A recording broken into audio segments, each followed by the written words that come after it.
Look closely at the colossal figure, immobilized and buried deep within the dark folds of that crimson dress.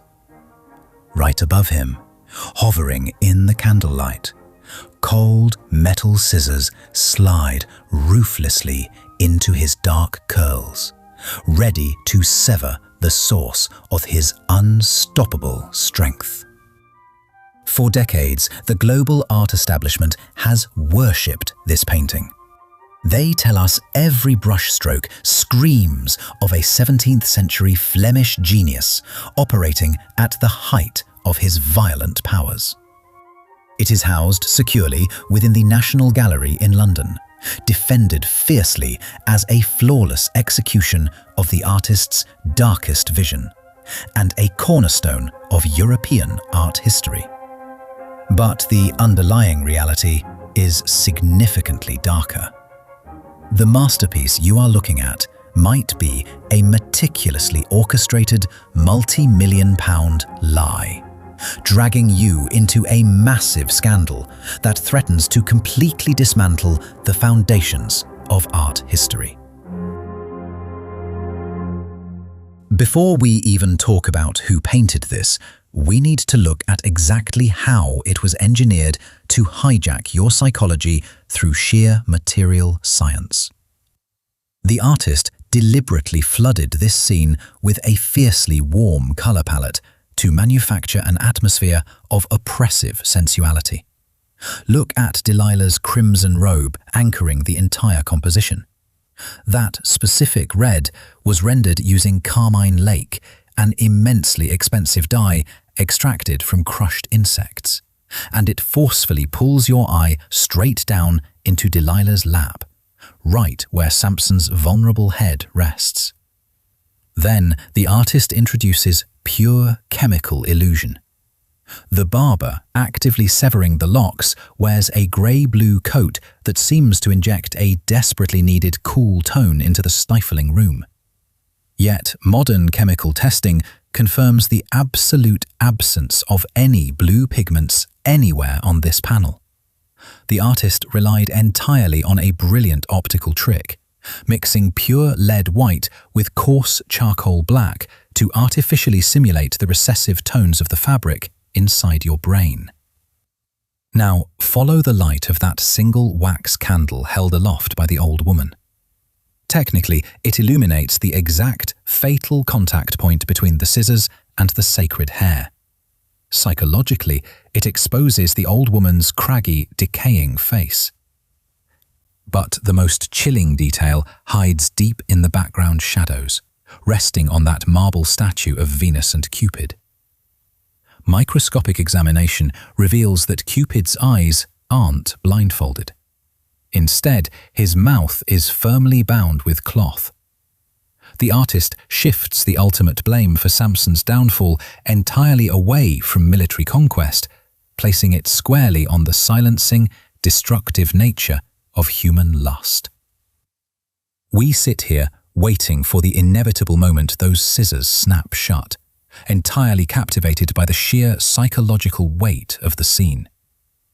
But notice how, through all this talk of chemistry and composition, I still haven't named the master who actually painted it. There is a very deliberate reason for that. The artist who meticulously engineered this specific panel executed one of the most flawless, enduring deceptions in human history. A monumental fraud we are going to completely tear apart in our final chapter. But to truly understand how this unknown painter managed to fool the world's top experts for centuries, we first have to understand the legend they were impersonating. We have to look at the explosive, real-world impact this exact composition had when it first surfaced. Because the original idea behind this image ignited a fierce artistic arms race, forcing the greatest masters of the 17th century to aggressively rewrite the narrative. Early 17th century Antwerp emerged from a devastating siege as a heavily fortified, deeply paranoid bastion of the Counter-Reformation. The powerful Burgomaster of Antwerp, Nicolaas II Rockox, commissioned a massive painting from his heavily guarded private coffers. For centuries, the art world believed the panel we just looked at was that exact commission, delivered by the undisputed heavyweight champion of Flemish Baroque, Peter Paul Rubens. The original masterpiece was engineered to hang as a monumental chimney piece in the Great Hall of Rockox's palatial townhouse. Every single evening, as the painting constantly had to contend with the erratic illumination emanating from the hearth below, Rockox would look up at the humiliating collapse of the Israelite hero. For a seasoned politician, it served as a brutal daily warning against fatal gullibility and the disastrous consequences of sleeping with the enemy. The sheer gravitational pull of Rubens's masterful composition generated immediate shockwaves throughout the 17th-century art world, forcing subsequent masters to completely dismantle his interpretation. Take Antony van Dyck, where Rubens painted Delilah as a cold, unscrupulous temptress. Van Dyck completely flipped the emotional core of the betrayal. He shows her visibly appalled, suffocating under the immediate, crushing regret of her own treason. Injecting the rich, heavy palette he absorbed from Titian during his time in Italy, Van Dyck transformed the scene from a calculated political trap into a deeply personal, tragic realization, a stunning pivot that now hangs in Vienna's Kunsthistorisches Museum. Rembrandt van Rijn plunged headlong into the horrific aftermath. Painted in 1636, Rembrandt's monumental The Blinding of Samson stands as arguably the most violently gruesome composition of his entire career. Completely abandoning the seductive quiet of the bedroom, Rembrandt depicts the chaotic climax of the ambush. And he did something entirely unprecedented.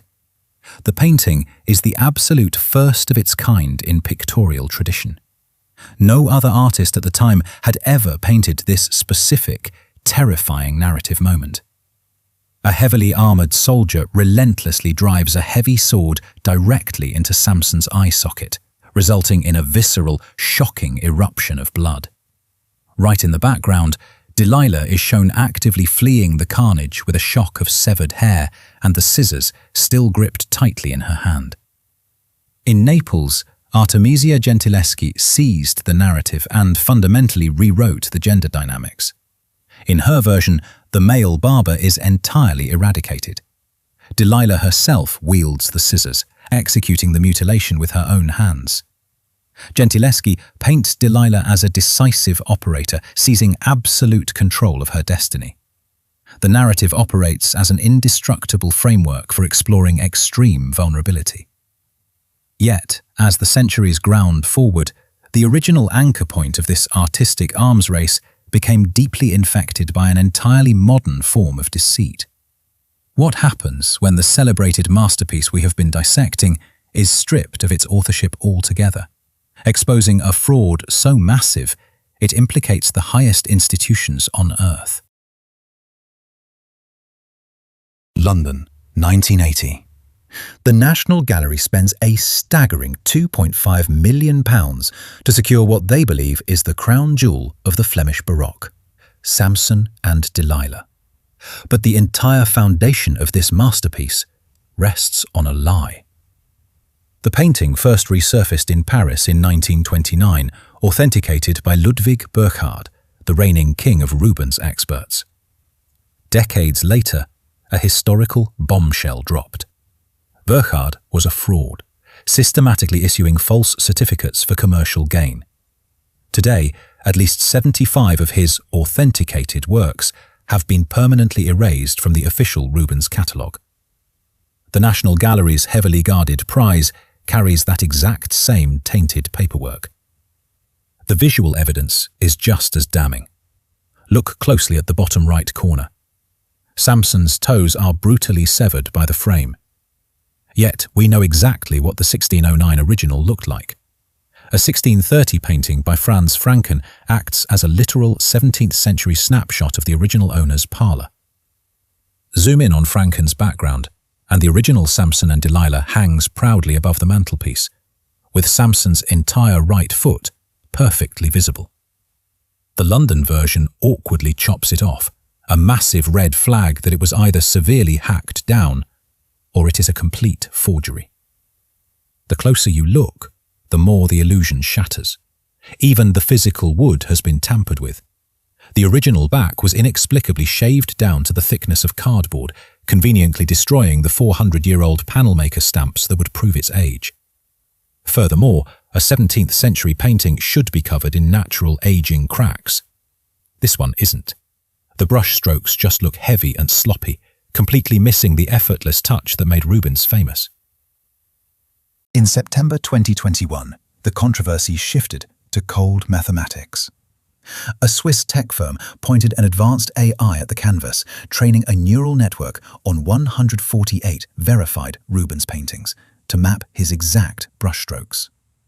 The algorithm's verdict was devastating.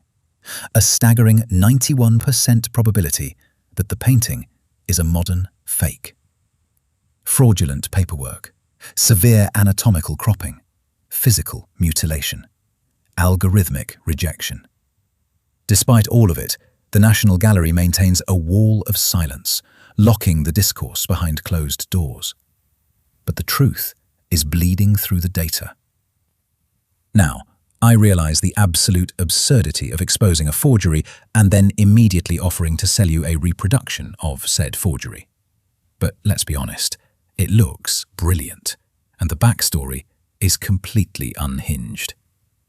Get your museum-quality reproduction at viewcrypt.com. Link in the pinned comment. Cheers. See you in the next one.